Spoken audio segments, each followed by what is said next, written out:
महाभारत के युद्ध की तैयारी चल रही थी। दोनों पक्ष, कौरव और पांडव, अपने अपने लिए शक्तिशाली मित्र और सेनाएं जुटा रहे थे। इसी समय हस्तिनापुर के शूरवीर दुर्योधन और धर्मनिष्ठ अर्जुन दोनों ही श्रीकृष्ण की सहायता प्राप्त करने के लिए द्वारका पहुंचे।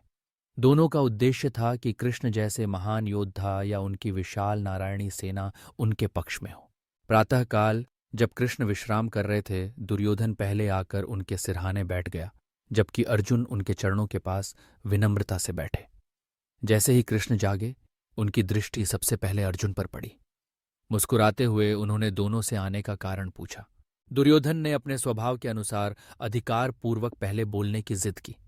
उसने तर्क दिया कि वह पहले पहुंचा था, इसलिए उसे पहला चुनाव करने का अधिकार है।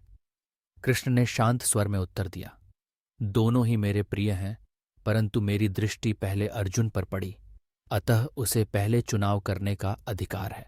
फिर उन्होंने दोनों के सामने दो विकल्प रखे। एक ओर उनकी नारायणी सेना जो अपार बलशाली थी, और दूसरी ओर वे स्वयं, परंतु युद्ध में शस्त्रधारी नहीं बनेंगे। दुर्योधन के मन में केवल बाहरी शक्ति और संख्या की आकांक्षा थी। उसने तुरंत नारायणी सेना का चयन किया। अर्जुन ने विनम्रता से कृष्ण को चुना, भले ही वे युद्ध में शस्त्र नहीं उठाएंगे।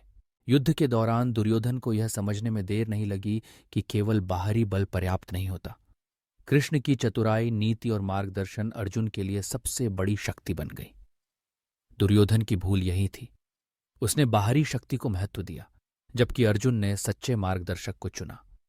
यही निर्णय कुरुक्षेत्र के युद्ध का रुख बदल गया, और आखिरकार दुर्योधन को अपनी भूल का एहसास हुआ, जब बहुत देर हो चुकी थी।